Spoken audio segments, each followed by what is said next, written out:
দর্শক আমন্ত্রণ জানাচ্ছি আমাদের নিয়মিত আয়োজন ই-ভ্যালি সৌজন্যে বীজ সংলাপে আপনাদের সাথে আছি আমি শামীমা দোলা। দর্শক বীজ সংলাপে আমরা ব্যবসা বাণিজ্য ও অর্থনীতির সমসাময়িক বিষয় নিয়ে আলোচনা করে থাকি। আজ আলোচনার বিষয় নির্ধারণ হয়েছে খেলাপি ঋণ বাড়ছেই। করোনা ভাইরাসের কারণে 2020 সালে পুরো সময় ঋণ পরিশোধে বিশেষ সুবিধা পেয়েছেন ব্যবসায়ীরা। নীতি সুবিধার কারণে ওই সময়ে ঋণের কিস্তি পরিশোধ না করেও কেউ খেলাপি হননি। এখন এই বিশেষ সুবিধা বহাল না রাখলেও ঋণ পরিশোধে কিছুটা ছাড় দিয়েছে কেন্দ্রীয় ব্যাংক। এরপরও ব্যাংক খাতের খেলাপি ঋণ আবার বাড়তে শুরু করেছে। খেলাপি ঋণের পরিমাণ কেন বাড়ছে, কিভাবে ঋণ আদায় বাড়ানো যায়, এসব বিষয় নিয়েই আজকের বীজ সংলাপ। আজ আলোচনায় আছেন তত্ত্বাবধায়ক সরকারের সাবেক অর্থ উপদেষ্টা মির্জা এবি আজিজুল ইসলাম, এফবিসিসিআর সাবেক সভাপতি আব্দুল মাতলুব আহমদ, বেঙ্গল কমার্শিয়াল ব্যাংকের চেয়ারম্যান পরিচালক ও এফবিসিসিআই এর পরিচালক যশোদা জীবন দেবনাথ। স্বাগত আপনাদের। আমি প্রথমে মির্জা এবি আজিজুল ইসলামের কাছে প্রশ্ন রাখতে চাই যে গত 3 মাসে খেলাপি ঋণের পরিমাণ বেড়েছে আমরা দেখতে পাচ্ছি, এবং সেটি 3 মাসে যেটি বেড়েছে 3 মাসে 3,899 কোটি টাকা, প্রায় 4,000 কোটি টাকার মতো ঋণ বেড়েছে। এটি আসলে কেন ঋণ বাড়ছে সুযোগ সুবিধা দেবার পর? এটি কি আসলে মানসিকতা নাকি নীতি কৌশলের দুর্বলতার সুযোগ নিচ্ছে?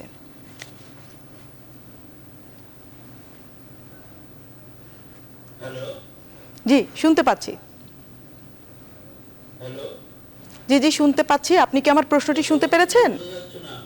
জি জি, আমি যেটি বলছিলাম যে গত 3 মাসে দেখা গেছে যে আবারও খেলাপি ঋণের পরিমাণ বেড়েছে। বাংলাদেশ ব্যাংকের যে তথ্য, সেই তথ্যে দেখা যাচ্ছে যে প্রায় 4,000 কোটি টাকার মতো ঋণ বেড়েছে, সেটি 3,899 কোটি টাকা। এটি আসলে কেন বাড়ছে? এটি কি মানসিকতার কারণে নাকি নীতি কৌশলের দুর্বলতা সুযোগ নিচ্ছে? কারণটি কি আপনার কি মনে হয়? আজিজ সাহেব, সে আপনি প্রশ্ন করছেন এবং বাড়ার, এটা একটু আপনার কাছে জানতে চেষ্টা করছেন যে খেলাপি ঋণ কেন বেড়ে যাচ্ছে। খেলাপি ঋণ বাড়ার তো বেশ কিছু কারণ আছে। এখানে জনাব মির্জা আজিজুল ইসলাম আসে। জি জি, হ্যালো, জি জি শোনা যাচ্ছে, আপনি বলেন। স্যার বলতে থাকুন। আপনি বলতে থাকুন। আচ্ছা, আমি বলছি। জি তো হ্যালো, শুনতে পাচ্ছেন? জি জি শুনতে পাচ্ছি।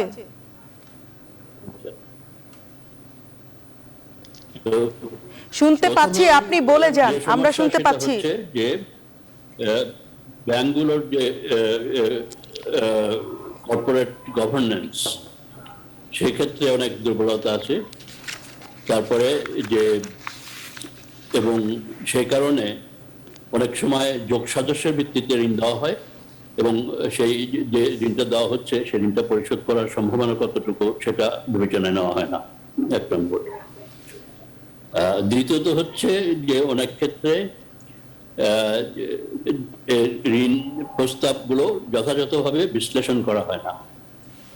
অর্থাৎ যে প্রকল্পের জন্য ঋণ নেওয়া হচ্ছে বা ব্যাংক থেকে ঋণ দেওয়া হচ্ছে, সেই প্রকল্পটুকু কতটুকু বাস্তবসম্মত, এবং সেটা বাস্তবায়ন হলে তার থেকে ক্যাশ ফ্লো কিরকম আসবে, এবং সেই ক্যাশ ফ্লোর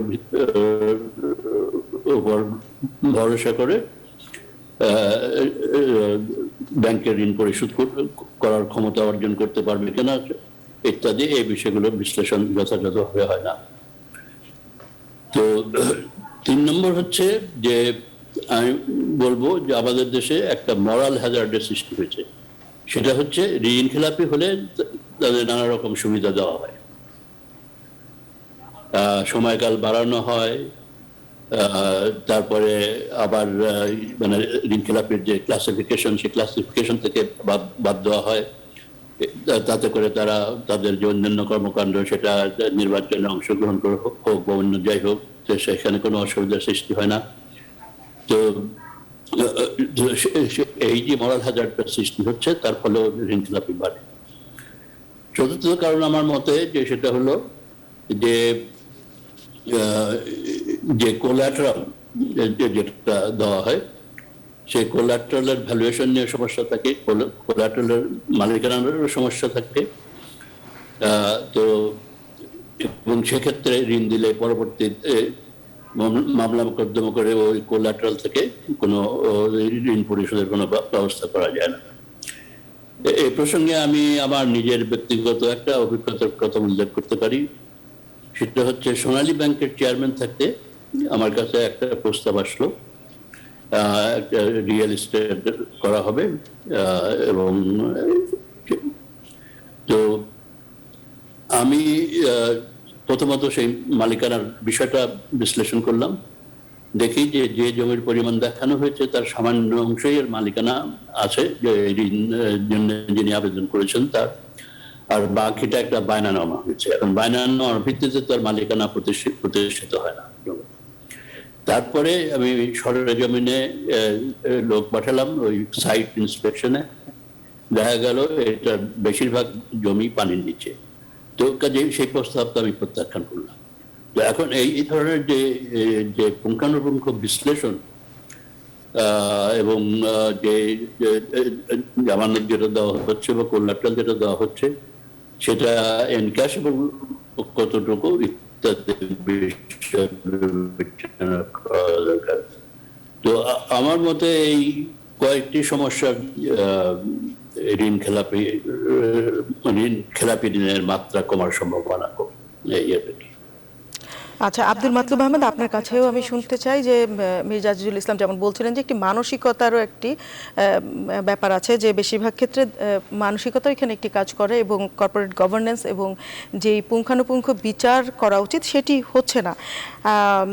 তো অনেকে মনে করছেন এবং আইএমএফ থেকে বলা হয়েছে যে এই যে খেলাপি ঋণের পরিমাণ, এটি প্রকৃত ঋণ আরও বাড়বে যদি হিসাব করা হয়, এবং গত বছরে যে এই যে ব্যবসা বাণিজ্য স্থবির থাকার কারণে ঋণের কিস্তি পরিশোধ না করাটাকে খেলাপি হিসাবে ধরা হয়নি। তো আপনি কি মনে করেন যে এই পরিমাণ আরও বাড়বে কিনা? আপনার কি মনে হয়? এবং মানসিকতা এবং ব্যবসায়ীদের মানসিকতা এবং একই সাথে পুঙ্খানুপুঙ্খ বিচার কেন হয় না, বরং তাদেরকে আরো নানা রকম সুযোগ সুবিধা দেওয়া হয়? বলা দরকার যে বাংলাদেশে ব্যবসা করা খুব কঠিন, কারণ এখানে লজ আর ভেরি স্ট্রিক্ট, এবং সেই ল স্ট্রিক্ট থাকলেও সেই ল আবার ভায়োলেট করলেও আবার অনেক জায়গায় স্ট্রিক্ট হয় না, যেটা আজিজ সাহেব অনেকভাবেই বলার চেষ্টা করেছেন। তো তারপরেও আপনি দেখবেন যে প্রাইভেট সেক্টর কিন্তু আজকে বিদ্যুতের প্রায় 80% প্রোডাকশন করে, এবং ব্যাংকিং এরও প্রায় 80% এখন প্রাইভেট সেক্টর হাতে চলে আসছে।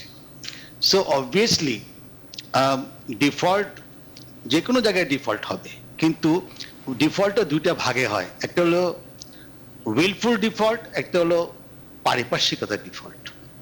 যেমন আজকে যদি আমরা দেখি এই কোভিডের 1.5 বছরের ধাক্কায় অনেক ভালো ভালো কোম্পানি, কিন্তু অনেক গুড কোম্পানি আঘাতপ্রাপ্ত। আবার এটার সুযোগে অনেকে আবার যারা উইলফুল ডিফল্টার তারাও কিন্তু প্রণোদনার কিছু টাকা হয়তো নিয়ে গেছে, হয়তো দেখা যাবে যে 15 টাকাও ফেরত দিবে না। তো এখন আমাদের যেই শ্রেণীর কথা আজিজ সাহেব বলার চেষ্টা করছেন সেটা হলো এই উইলফুল ডিফল্টার। ব্যাংকিং নিজেও তো একটা রিস্ক টেকার।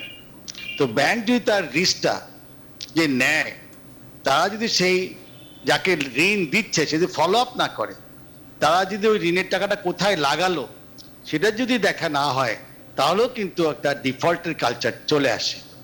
আজিজ সাহেব স্পষ্ট করে বলেছেন যে লোন দেবার আগে দেখতে হবে কোথায় ঋণ দিচ্ছ, এবং ওটা উনি সুন্দরভাবে এক্সপ্লেন করে দিয়েছেন। আমার কথা হচ্ছে ঋণ দেবার পর সেই ঋণটা যেখানে লাগানোর কথা সেখানে লাগালো কিনা। অনেকে আছে ঋণ নিয়ে প্রথমে একটা বড় পাজেরো গাড়ি বা প্রাডো গাড়ি কিনে ফেলে। এই যে একটা ফলস একটা নিজেদেরকে বড় শো করা, is also one of the bad cultures that we have. আমি বিদেশে দেখবেন কিন্তু অনেক জায়গায় এটা কিন্তু লাক্সারি কিনে অনেক পরে, কিন্তু আমাদের এখানে ফার্স্ট ইনস্ট্যান্টে এই ব্যাংকের লোন দিয়ে কিনে ফেলে, অ্যাজ ইফ লোনের টাকাটা যেন বিনা পয়সায় পাচ্ছে। সেই জন্য আমি টোটালি এগ্রি করি স্যারের সাথে যে আমাদের আরো বিচক্ষণ হতে হবে, বাট সেম এতেও বলতে হবে যে এখানে ব্যবসায়ীরা মাশাআল্লাহ অনেকেই খুব ভালো ভালো ব্যবসা করছেন এবং দেশ কিন্তু আজকে এগিয়ে যাচ্ছে প্রাইভেট সেক্টর হাত ধরেই।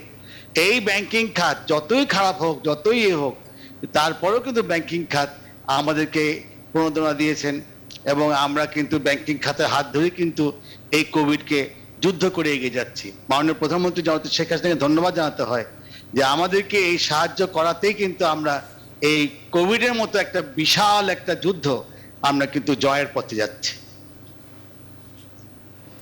তাহলে আপনি যেটি বলছেন যে এটি কাকে ব্যাংকের লোন দেয়া হচ্ছে এটি খুব ভালো করে বিচার বিশ্লেষণ করা দরকার, সেটি কি হয় না?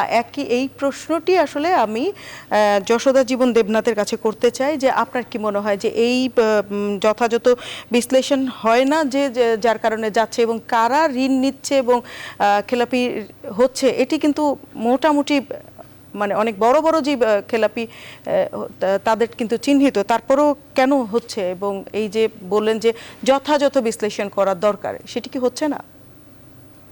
ধন্যবাদ দুলা আপনাকে। আমি প্রথমেই ধন্যবাদ দিতে চাই আমাদের জননেত্রী মাননীয় প্রধানমন্ত্রী শেখ হাসিনাকে যে এই বিচক্ষণতার মাধ্যমে এই কোভিডের আমরা প্রায় 1.5 বছর পার করলাম। এই সময়টা আমরা যেভাবে পার করলাম সেভাবে যে নেত্রীর নির্দেশনায় আজকে কিন্তু আমরা অর্থনীতি এখনো কিন্তু ধরে আছে।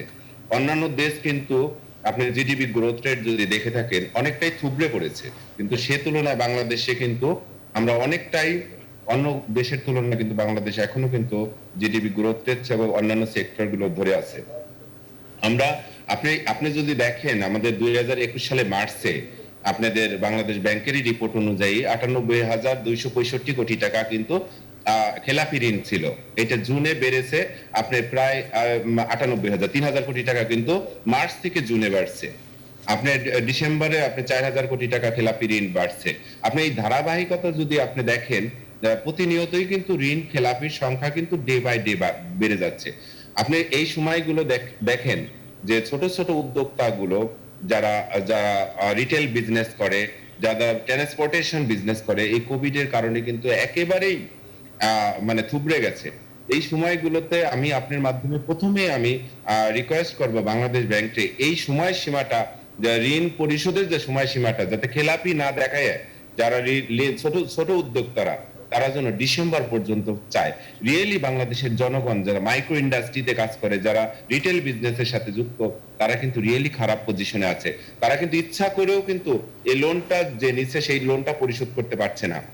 এবং আমি আজিজ স্যারের সাথে আমার মতলব ভাইয়ের সাথে আমাদের সাবেক বিসিসি এর প্রেসিডেন্ট যথেষ্টই বললেন যে ব্যাংকেরও কিন্তু আজকে প্রাইভেট ব্যাংকগুলোর চেয়েও কিন্তু গভর্নমেন্ট ব্যাংকগুলো, যে গভর্নমেন্ট স্টেট ওন ব্যাংকগুলো, সেগুলো কিন্তু একটা মানে নিয়ম শৃঙ্খলার মধ্যে যে লোনগুলো দেওয়া বা বড় বড় লোনগুলো দেওয়া, সেই জায়গা কিন্তু কিছুটা গাফিলতি আমরা দেখতে পাই। প্রাইভেট একটা ব্যাংক যখন একটা লোন দেয় তাদের কিন্তু আপনার খেলাপির সংখ্যা তুলনামূলক হারে গভর্নমেন্ট ওন স্টেট ব্যাংকের চেয়ে একটু কম, এবং গভর্নমেন্ট স্টেটের বড় বড় অঙ্কের টাকাগুলো যারা লোন নিচ্ছে তারা কিন্তু কন্টিনিউয়াসলি ডিফল্টারের মধ্যে আছে। নট সবাই, অনেকটাই। তো এই ক্ষেত্রে কিন্তু এই গভর্নমেন্টের স্টেট ওন ব্যাংকগুলো একটু সতর্ক থাকতে হবে এবং লোনগুলো দেওয়ার পরে যে ফলো আপটা, অনেকে কিন্তু লোনগুলো দেওয়ার পরে ফলো আপ কিন্তু ছেড়েই দেয়। সেই ফলো আপটা যদি ঠিক মতো করতে পারে তাহলে কিন্তু আমাদের খেলাপি ঋণের সংখ্যাটা একটু মানে সহনশীলতার মধ্যে আসবে। এক্ষেত্রে আমি জোরালো ভাবে রিকোয়েস্ট করতে চাই, যে বিসিসি আর পরিচালক হিসেবে রিকোয়েস্ট করতে চাই যে বাংলাদেশ ব্যাংক কিন্তু যেভাবে এখনই লোনগুলো পরিশোধ করতে হবে, ছোট রিটেল শপগুলো, ট্রান্সপোর্টেশন, বিভিন্ন সেক্টরে আপনার এই ট্রান্সপোর্টেশন লোকগুলো খুব অসহায়ের মধ্যে আছে। দোকান মালিক সমিতির কাছে জিজ্ঞেস করলে বোঝা যায় যে বাংলাদেশের চিত্রটা কি। আচ্ছা, আপনি ক্ষুদ্র এবং মাঝারি শিল্পকে তাদের যে ঋণটি সেটি পরিশোধ করার জন্য ডিসেম্বর পর্যন্ত সময় দেবার কথা বলছেন, কিন্তু একটি অভিযোগ আছে যে এসএমই খাতে এই ঋণ কম গেছে, এই অভিযোগটি কিন্তু আছে। আপনার বাকি আলাপ শুনবো একটি বিরতির পরে। দর্শক, ইভ্যালি বীজ সংলাপে নিয়ে নিচ্ছি ছোট্ট একটি বিরতির পরে আবারও ফিরবো আলোচনা, সাথে থাকবেন। দর্শক, বিরতির পরে আবারও ফিরে এলাম ইভ্যালি বীজ সংলাপে। আমরা কথা বলছিলাম খেলাপি ঋণ বাড়ছে এই প্রসঙ্গে।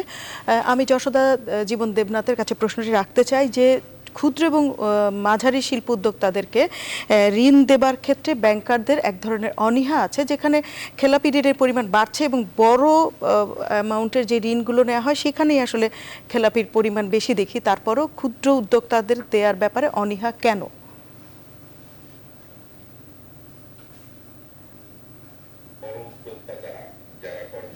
মানে হায়ার লেভেল ইনভেস্টমেন্টে আসে, সেই ক্ষেত্রগুলো গভর্নমেন্টের যে ব্যাংকগুলো, সেই ব্যাংকগুলো থেকে যে যে লোনগুলো দেওয়া হয়, আপনি আগে জানবেন যে আজকে আমাদের লাস্ট 3 মাসে 4,000 কোটি টাকা খেলাপি ঋণে রূপান্তরিত হয়েছে, কিন্তু অরিজিনাল অ্যাকচুয়াল চিত্রটা কিন্তু আমরা পাচ্ছি না। ওয়ার্ল্ড ব্যাংক বলতেছে 2.5 লাখ কোটি টাকা আপনি খেলাপি ঋণে রূপান্তরিত হয়েছে, ওয়ার্ল্ড ব্যাংকের IMF এর ইনফরমেশন। তো এই রিয়েল চিত্রগুলো বাংলাদেশের জনগণ যদি জানে তখন কিন্তু ইজিয়ার হবে। আর যে হাইয়েস্ট লেভেলে, কর্পোরেট লেভেলে যে যে ইনভেস্টমেন্ট গুলো ব্যাংকগুলো করে, সেইটার জন্য ফলো আপ গুলো ঠিক মতো হচ্ছে না বলে আমি আজিজুল স্যারের সাথে একমত যে এই যে যে রিপেমেন্ট গুলো আপনি মেক শিওর করতে হবে। আর যেটা আমরা বলি, আমরা যে একটা সেক্টর নিয়ে কাজ করি, রিটেল এবং মাইক্রো লেভেল অনেকেই আছে এখনো কিন্তু বাংলাদেশে দেখবেন প্রায় 40% আনব্যাংক পিপুল, যাদের কোনো ব্যাংক অ্যাকাউন্টই নাই। এবং রিটেল এবং মাইক্রো ইন্ডাস্ট্রিতে ইনভেস্টমেন্ট গুলো ব্যাংকগুলো কেন যেন অনুৎসাহিত বোধ করে, তারা হয়তো প্রপার ডকুমেন্টেশন করতে পারে না। ব্যাংকগুলো কেন যেন অনুৎসাহিত হয়, এটি কেন? আপনি নিজেও একজন ব্যাংকার। আমি একটা জিনিস, আমরা নতুন একটা ব্যাংক শুরু করেছি। আমাদের ব্যাংকেরও একটা মিশন আছে যে আমরা ছোট মাইক্রো ইন্ডাস্ট্রিতে অথবা মহিলা উদ্যোক্তা, এদের যে কোলেটারাল ছাড়া একটা সার্টেন অ্যামাউন্ট 1 লাখ টাকা থেকে 5 লাখ টাকা পর্যন্ত আমরা লোন দেওয়ার জন্য নীতিগত সিদ্ধান্ত আছে আমাদের বোর্ড থেকে। আমি আপনার মাধ্যমে বাংলাদেশ ব্যাংকের দৃষ্টি আকর্ষণ করি, আজকে কিন্তু প্রান্তিক জনগণ, গ্রামগঞ্জের মানুষেরা যারা ছোট্ট ছোট্ট ব্যবসা নিয়ে একটা শুরু করছে, এই মহামারী কোভিডের কারণে কিন্তু তাদের দীর্ঘ সময় সেই ব্যবসাটা বন্ধ আছে। দোকান তার বন্ধ, একজন একটা গাড়ি কিনছে, সেই গাড়িটা চলে না। সেই ক্ষেত্রগুলো, সেই মানুষগুলো অসহায় হয়ে গেছে। এই অসহায় মানুষের পিছিয়ে বাংলাদেশে 60টা ব্যাংক অপারেট করতেছে। এই 60টা ব্যাংক যদি তাদের হেল্প করে, এখন কিন্তু মাননীয় প্রধানমন্ত্রী সে কিন্তু সর্বান্তকরণের চেষ্টা করছে।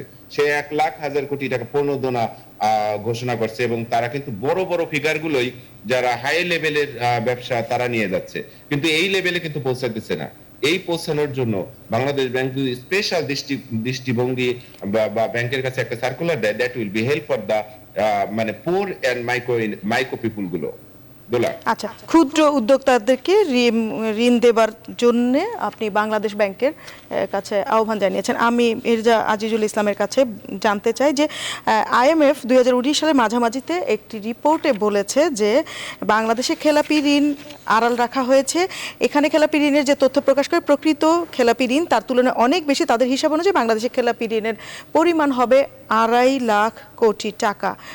আপনার মন্তব্য জানতে চাই, কেন আড়াল রাখা হয় এবং আসলেই কি সেরকম কিনা? দেখুন, আমি কিন্তু প্রশ্নটা একেবারেই কিছু বুঝতে পারিনি।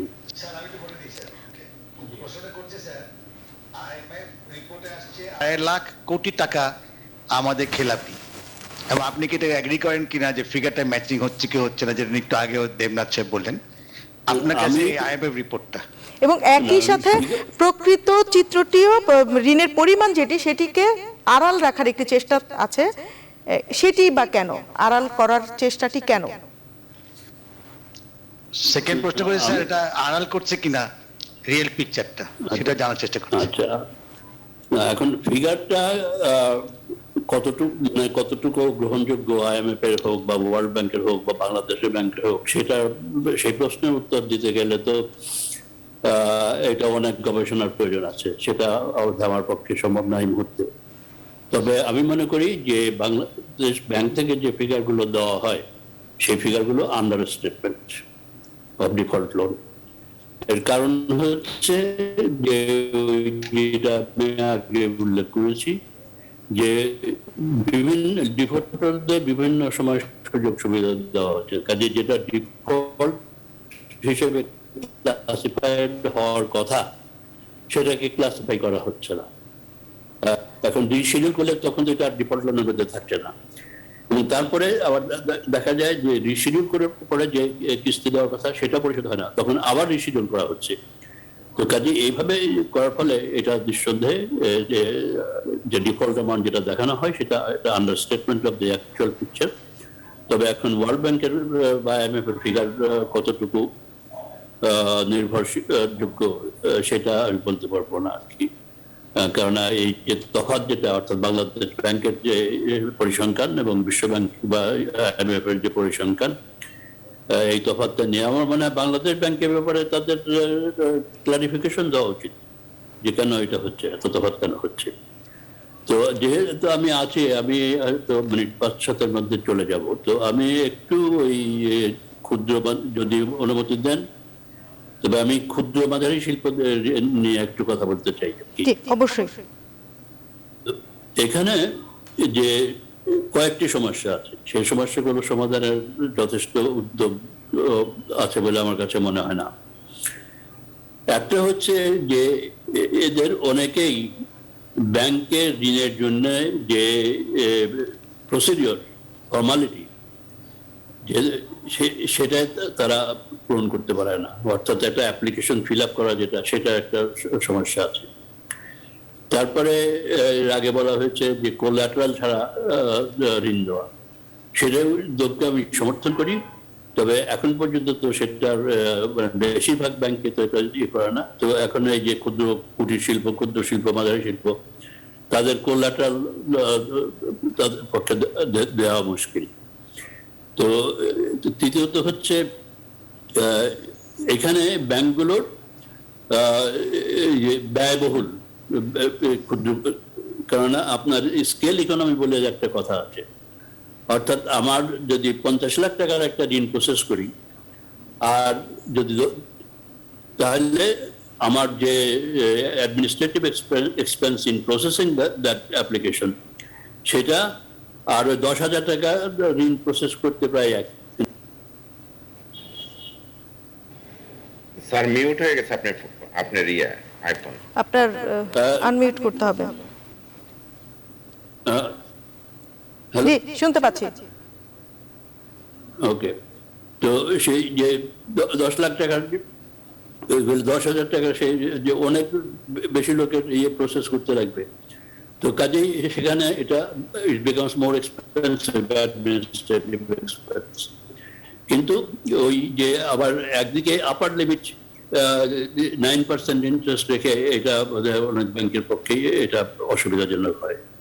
এখন ক্ষুদ্র কুটির বা কৃষি খাতে অনেক ক্ষেত্রেই কিন্তু বড়রা মনে করেন যে access to loan rather than the interest on the loan, তো প্রথমটাই বেশি ইম্পর্টেন্ট। তো সেই অ্যাক্সেসটার জন্য যদি ইন্টারেস্টটা কিছু বেশিও নিতে হয়, তবু তাদের অ্যাক্সেসটা এনশিওর করা উচিত বলে আমি মনে করি আর কি। অসংখ্য ধন্যবাদ। আচ্ছা, এই যে আপনি ক্ষুদ্রদেরকে দেবার ক্ষেত্রে যে সমস্যাগুলোর কথা বললেন, যে প্রপার ডকুমেন্টেশনে কোল্যাটারাল ছাড়া ঋণ দেবার বিষয়টি এবং ব্যয়বহুল, একে ছোট ঋণে যেই ব্যয় সেটি বড় ঋণেও, এই যে এই সমস্যাগুলো সমাধানে কি করা যেতে পারে, এবং অ্যাসোসিয়েশনগুলো, ব্যবসায়ী অ্যাসোসিয়েশন যেগুলো, যেমন FBCCI, আরও যে অ্যাসোসিয়েশনগুলো আছে, তারা ভূমিকা রাখতে পারে কিনা আব্দুল বাতলু মাহমুদের কাছে জানতে চাই। আপনি FBCCI সভাপতি ছিলেন এবং আপনি এখন বাংলাদেশ ভারত চেম্বার অফ কমার্সের ইন্ডাস্ট্রির সভাপতি, আপনার কি মনে হয়? আমরা তো সবসময় মনে করি যে ক্লাসের কথা দেবনাথ সাহেব বলছেন যে যাদেরকে দেওয়া উচিত, I am in 100% agreement with him. আর আজিজ সাহেব যেটা বলছেন যে এদেরকে লোন দিতে গেলে যে সমস্যাগুলো আছে উনি কিন্তু হাইলাইট করেছেন। He is also wanting to give finance to them, but এদের ব্যাংকেবল কি করে করা যায়, এটাই ছিল ইস্যু। গত বছরে যখন ওদের জন্য 20,000 কোটি টাকা দেওয়া হলো, টাকাটা কেন যেতে পারলো না, আজিজ সাহেব কিন্তু সুন্দর করে বুঝিয়েছেন। এখন we need to find a solution. কথা বলে তো হবে না, ওদেরকে তো আমাদের লাগবে, দ্য ইকোনমি নিডস দেম। সেই জন্য আমার, you are correct, federation of chamber of commerce কিন্তু অলরেডি এগিয়ে আসছে। The regional chamber, the associations has to come forward to guarantee them. এবং তাদের একটা গ্যারান্টির উপরে bank should be able to give the amount of loans of 5 lakh টাকা 10 লাখ টাকা দেওয়া উচিত। এবং ওদের যে একটা ব্যাংকের হিসাব নাই, 5 বছর ধরে অ্যাকাউন্ট নাই, নিউ অ্যাকাউন্টকে আমি লোন দিতে পারবো না, এই যে নো ইয়োর কাস্টমার, যে কেওয়াইসি যে ঝামেলা, এইগুলো should be all waived if they come through some business association or the chamber of commerce. এটাকে এখন আমাদের রিকগনাইজ করতে হবে। আনলেস উই ডু দ্যাট, আমি যতই টাকা প্রণোদনা দেই না কেন, আজিজ ভাই কিন্তু স্পষ্ট করে বললেন যে তারা যদি প্রসেস ফলো না করতে পারে তা দিব কার টাকা? এটা তো পাবলিকের টাকা, জনগণের টাকা। ব্যাংকের কাছে যে টাকাটা রাখা হয়, এটা জনগণ তো টাকাটা ফেরত যাবে। এখন আপনি যদি এখানে দিয়ে দেন উইদাউট প্রোটেক্টিং দ্য মানি, তখন তো ব্যাংকের ম্যানেজাররা নার্ভাস হয়ে যাবে, আল্লাহ আমি টাকাটা কোথায় পাবো। তো যার জন্য we have to find a solution. আমি গত বছরে দিয়েছিলাম সলিউশনটা, যে যখন আমরা 78, 79-এ রপ্তানি করতাম। আব্দুল মাতলুব আহমদ, এই আলোচনাটি শুনবো। এই মুহূর্তে নিতে হচ্ছে আরো একটি বিরতি, বিরতির পরে ফিরবো আলোচনায়। দর্শক সাথেই থাকবেন। দর্শক, বিরতি পরে আবারও ফিরে এলাম এই ভ্যালি বীজ সংলাপে। আমরা কথা বলছিলাম খেলাপি ঋণ প্রসঙ্গে। আব্দুল মাতলুব আহমদ, আমরা ছিলাম আপনার কাছে। এই যে ক্ষুদ্র ব্যবসায়ীদেরকে ঋণ না দেবার যে একটি অনীহা, আমি বিরতিতে থাকা অবস্থায় দোকান মালিক সমিতির সভাপতি তিনি ফোন করেছিলেন এবং তিনি জানিয়েছেন যে তিনি একটি ব্যাংক থেকে 6,000 লোককে 50,000 কোটি টাকা 4% হারে, সুদের হারে ঋণ দিয়েছেন এই কোভিডকালীন প্রধানমন্ত্রী প্রণোদনা প্যাকেজ থেকে। সেটির রিকভারি হার প্রায় 95%। মাসে মাসে তারা ঋণ শোধ করে যাচ্ছে। যে প্রপার ডকুমেন্টেশনের কথা বলা হচ্ছে তাদের কাছে, তিনি যেটি জানিয়েছেন যে বাংলাদেশ ব্যাংক থেকে যে তাদের কাছে টিআইএন নাম্বার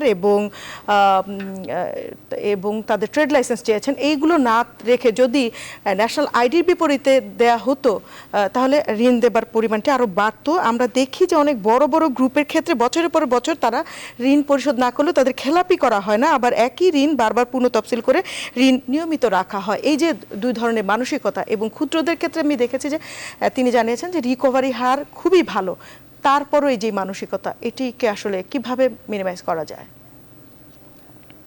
এটা তো এই আর্গুমেন্ট বহুদিন থেকে চলছে। তারপরও আমাদের বড়দেরকেও দরকার এবং স্মল বিজনেসদেরকেও দরকার। এসেনশিয়ালি ইকোনমির মধ্যে প্রান্তিক ব্যবসায়ী এবং ওমেন ইন বিজনেস এবং এই যে স্মল বিজনেস যাদেরকে বলি এমএসএমই, তারা কিন্তু যে কোনো ইকোনমির 70 ভাগ, আর 30 ভাগে হলো আমরা যারা একটু বিগ বিজনেস করি, আমাদের ভাগে চলে। তো এখানে সবসময় বাংলাদেশে যে লসগুলো তৈরি হয়েছিল, এগুলো সব কিন্তু তৈরি করা হয়েছিল একটা স্ট্রাকচার্ড বিজনেসের জন্য। কিন্তু এখন টাইম চলে আসছে টু লুক আফটার দেম। সেখানে কেওয়াইসির জন্য তাদের ন্যাশনাল আইডি কার্ড দিয়ে করা যায় কিনা, অবশ্যই করা যেতে পারে। এটা আজিজ ভাই আর আমার চেয়ে ভালো বলতে পারবেন। অবশ্যই করা যেতে পারে, কারণ আপনার আইডি কার্ড বা এগুলো হচ্ছে যে আপনার সম্পর্কে আপনি কে বোঝানোর জন্য। এবং আমি আবারও মনে করি যে অ্যাসোসিয়েশন এবং চেম্বারদের যদি ইনভলভ করা হয়, যেমন দেবনাথ সাহেব জানেন যে প্লাস্টিক অ্যাসোসিয়েশনের ওনারা কিন্তু অ্যাসোসিয়েশনের মাধ্যমে ঋণ দিয়েছেন এবং গ্যারান্টি হিসাবে ঋণ দিয়েছেন এসিবি ফাউন্ডেশনের লোন, এবং রিকভারি খুব ভালো, যেটা আপনি বললেন। সেজন্য আমার মনে হয় time has come for us to rethink the banking process. তাদেরকে কি করে সস্তায় ঋণ দেওয়া যায়। সস্তা কথাটা বলছি এই কারণেই যে যদি ব্যাংকিং নর্মাল ভাবে আসে তাদের কিন্তু কস্ট অনেক বেড়ে যায়, তখন কিন্তু সস্তা দিতে পারে না। সেই জন্য তারা যদি একটা ইজি একটা মেথড পায়, যেখানে আমি যেটা বলছিলাম যে 78-79 যখন আমরা রপ্তানি করতাম, তখন রপ্তানি এক্সপোর্টে আমাদের ফান্ড দিত না, তখন আমরা ইসিজিসি স্কিম তৈরি করলাম সাধারণ বীমার সাথে, এবং সেই ইসিজিসি স্কিম থাকাতে আমরা ওই এক্সপোর্ট ক্রেডিট গ্যারান্টি স্কিমের জন্য আমরা কিন্তু ব্যাংক থেকে তখন ঋণ পেতাম, এবং সেটা কিন্তু পরে আমাদের বিজিএমএ বা গার্মেন্টসকে অনেক হেল্প করেছে বা এক্সপোর্টারদের হেল্প করেছে। আমি মনে করেছিলাম যে, আমি বলেছিলাম গত বছরেও যে এরকম একটা ইসিজিসি স্কিম ফর নিউ স্মল প্রান্তিক এক্সপোর্টারের জন্য যদি একটা ইন্স্যুরেন্স স্কিম থাকতো, তাহলে insurance scheme should be the basis. একেবারে যারা ইনফর্মাল সেক্টরে তাদেরকে যদি ঋণ দেওয়া যায়, এবং সেক্ষেত্রে ন্যাশনাল আইডি তো একটি বড় একটি ডকুমেন্ট হতে পারে, ডকুমেন্টেশনের জিনিসগুলো তো একটু সহজ করা যেতে পারে। এবারে আমি প্রশ্ন করতে চাই যশোদা জীবন দেবনাথের কাছে, যে এই যে খেলাপি ঋণের কথা বলা হচ্ছে এবং বাড়ছে, আদায় বাড়ছেন এবং ঋণের পরিমাণ বেড়েই যাচ্ছে, আসলে আদায় বাড়াতে কি করণীয়, কি সুপারিশ আছে আপনার, খুব সংক্ষেপে বলবেন। না, এখন একটা জিনিস হলো যে খেলাপি ঋণে আপনি কিন্তু একটা সেক্টর, একটা যেটা কর্পোরেট হাই, মানে সবচেয়ে বৃহৎ সেক্টর গুলোই কিন্তু ঋণ খেলাপির মাত্রাটা বেশি কম্পেয়ার টু দা মাইক্রো এবং মিডিয়াম ইন্ডাস্ট্রি। আমি ছোট্ট একটা উদাহরণ দিতে আপনাকে চাই। আমি বাংলাদেশে ফাইন্যান্সিয়াল সেক্টরে কাজ করি। অলমোস্ট 12,000 এটিএম মেশিন আমরা বসাইছি কান্ট্রি ওয়াইড। আপনি অন্যান্য দেশে কিভাবে করছে? অন্যান্য দেশে আপনি কিন্তু 1 সেকেন্ড লোন প্রোভাইড করতেছে। যার একটা ব্যাংকে অ্যাকাউন্ট আছে সে কিন্তু এটিএম মেশিনের মাধ্যমেই একটা সফটওয়্যার দিলে পরে ওই কেপিআই করে কিন্তু 1 সেকেন্ড লোন, যেটা কিন্তু সাকসেসফুলি ইন্ডিয়াতে আদার কান্ট্রিতে হচ্ছে। আমি প্রতিদিন অলমোস্ট 1.7 মিলিয়ন ট্রানজাকশনের সাথে জড়িত প্রতিদিন। সেই সেক্টরগুলো আমি কিন্তু দেখি যে মাইক্রো এবং মিডিয়াম সেক্টরের ডিফল্টারের সংখ্যা খুবই কম কম্পেয়ার টু দ্য বৃহৎ ইন্ডাস্ট্রি। এই বৃহৎ ইন্ডাস্ট্রি ক্ষেত্রে যদি ব্যাংকগুলো একটু সচেতন হয় এবং তাকে ফলো আপের আন্ডারে আনে এবং ইনভেস্টমেন্ট গুলো রাইট জায়গা করতেছে কিনা, না ওই পেজের জিপ কিনতেছে, যেটা মতলব আচ্ছা, ভাই বললেন, নজরদারি এবং নজরদারিটি বাড়াতে এবং ফলো আপ করার কথা বলছেন। এবং একই প্রশ্ন মির্জা আজিজুল ইসলাম আপনার কাছে, যে এই আলাপ চলছে, তর্ক বিতর্ক চলছে, এসএমই কে দেয়া দরকার, তারপরে বৃহৎরা খেলাপি বেশি হয়, তারপরেও আসলে কি করণীয়, আপনার কি মনে হয়, কি সুপারিশ আপনার? আবারও কিন্তু আপনার প্রশ্নটা আমার স্যার, কাছে একটু এক্সপ্লেন করে দিয়েছি। উনি দোলা ম্যাডাম বলছেন যে প্লিজ এই যে আপনার কোনো সুপারিশ আছে কিনা আজকে এদিকে কিভাবে ঋণটা দেওয়া যেতে পারে, বা এই খেলাপি ঋণ কিভাবে কমানো যেতে পারে, কমানোর ক্ষেত্রে এবং আদায় বাড়ানোর ক্ষেত্রে। স্যার আপনার কাছে, না, আর আসলে- আদায়টা কিভাবে বাড়াতে পারে? না, খেলাপি ঋণের যে মাত্রা কমানো বা এবং আদায় বাড়ানো, এটা নিয়ে তো আমরা আমার মনে হয় যথেষ্ট আলোচনা হয়েছে। সেই আলোচনার প্রেক্ষিতে বিভিন্ন ব্যবস্থা নেওয়া দরকার, এবং এখানে ব্যাংকের নজরদারি বাড়ানো, তারপরে এটা বিভিন্ন স্টেজে ঋণ দেওয়ার, ঋণ প্রসেসিং এর সময়, তারপরে ঋণ দেওয়ার পরে ফলো আপ করা।